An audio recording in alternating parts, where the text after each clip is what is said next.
Hello সবাইকে। আজ ছিল বাসন্তী পূজা। আজকে হচ্ছে হয়তো অষ্টমী পূজা, বাসন্তী পূজা। কালকে আমরা গিয়েছিলাম ফ্রাইডে দুর্গাবাড়ি সার্বজনীন মন্দিরে। তো এখানে অষ্টমীতে যারা স্নান করবেন পুণ্যার্থীরা এখানে এসেছিলেন। সবাই এখানে রেস্ট নিচ্ছিল কালকে যেহেতু অষ্টমী পুজো। তো আমরা চলে গিয়েছিলাম দুর্গাবাড়ির এদিকে, পার্কের এদিকে ঘুরে টুরে চলে গিয়েছিলাম এখানে বাসন্তী পূজা দেখতে। বাসন্তী পূজাটাই হচ্ছে বেসিক্যালি আমাদের মূলত মেন দুর্গা পূজা যেটা বলে। আর আমরা যখন সেপ্টেম্বর বা অক্টোবর মানে শরৎকালে যে পুজোটা দেখি ওইটা হচ্ছে অকাল বোধন করেছিল বিধায় ওই মাসে করে, কিন্তু বেসিক্যালি মেন দুর্গা পুজো হচ্ছে নাকি এইটা, আমি যতটুকু জানি। তারপর এখানে দেখছিলাম বিভিন্ন মাটির পসরা নিয়ে বসেছিল। অষ্টমী দিন প্রচুর ভিড় হয়, এই জন্য ভাবলাম আগের দিনই যে দেখে আসি। এখানে মা কালীর মূর্তিগুলো আর দুর্গা মূর্তিগুলো আমার এত ভালো লাগছিল যা বলার বাইরে, কিন্তু রিতম পাপার জন্য আনতে পারি নাই। ও যে দুষ্টু ভেঙে ফেলে, ভাবলাম যে বড় হলেই কিনবো। এইখানে মূর্তিগুলো জাস্ট অসাধারণ ছিল, সুন্দর। এছাড়া মাটির বিভিন্ন কোকারিস, তারপরে হচ্ছে গণেশ মূর্তি, কৃষ্ণ মূর্তি, মাটির মগ, কাপ, অনেক রকমের ছিল, ব্যাংক, তারপরে বিভিন্ন ধরনের মাটির জিনিস ছিল। তো রিতমকে বলছিলাম তুমি কি নেবে, ও এদিকে মনে ছিল না, ওর মন ছিল ফিশ, মানে ওইখানে নতুন অ্যাকোয়ারিয়াম এনেছে বাসায়, ওইটার দিকে ও চিন্তিত ছিল। মানে বিশ্বাস করবেন ভাই, ও এই ফার্স্ট মানে হয় বের হয়ে কিচ্ছু চায়নি, কিছু খাওয়ার জিনিসও না, অন্য এত খেলনার জিনিস দেখেও কিচ্ছু চায়নি।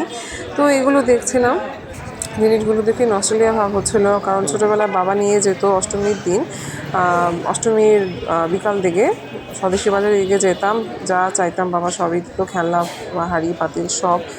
তো এগুলো দেখছিলাম যে এককালে কতই না প্রিয় ছিল এই মাটির জিনিসগুলো, এখন জাস্ট এতটা তেমন একটা ভালো লাগে না।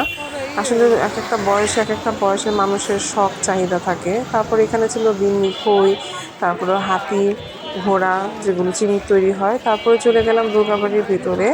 যেহেতু অষ্টমী কাল, তো আজকে একটু কমই ভিড় ছিল। কাল অষ্টমীর দিন প্রচুর ভিড় হয়। এখানে বিভিন্ন ধরনের পসরা নিয়ে বসেছিল, বিভিন্ন চুড়ি, তারপরে গলার, কানের, তারপর হচ্ছে খেলনা, নূপুর, আরও বিভিন্ন কাঁকড়া, নেল পলিশ বিভিন্ন। এখানে ছিল গীতা, পঞ্জিকা, এগুলো হচ্ছে রান্না যেখানে কিচেন আইটেম, এগুলো কাঠের। তো ভাবলাম এগুলো নেই, পরে ভাবলাম যে এগুলো তো আছে লোহার, তো আর নেই। তারপর এখানে মুড়ি, তারপরে হচ্ছে ছেলে মেয়ের বন্দুক, আর এখানে ছিল পার্লের কিছু চুড়ি, আর এগুলো বিভিন্ন ছিল, বিভিন্ন জায়গায় দেখছিলাম, ভালোই লাগছিল। এখানে যে বিভিন্ন ধরনের ছোটোদের চুড়ি আরও আদার্স ছিল, মেলা খেলায় যা বসে আসলে। আর এখানে হচ্ছে খেলনা, অষ্টমী হলেই বিন্নি আর খেলনা দেখা যায়। অষ্টমীর দিন সকালবেলা বিন্নি, খেলনা আর দই খেতে হয়, এটা আমাদের রিচুয়ালস। আর এখানে এদিকে ছিল কিছু ইন্ডিয়ান ব্লাউজ, যেগুলো সচরাচর মার্কেটে পাওয়া যায়, কিন্তু মেলা খেলা হলে এখানেও দেখা যায়। আর এখানে ছিল শাখা পলা, টিপ, আরও বিভিন্ন ধরনের তুলসীর মালা, ঠাকুরের বাসনপত্র, কাঁসার।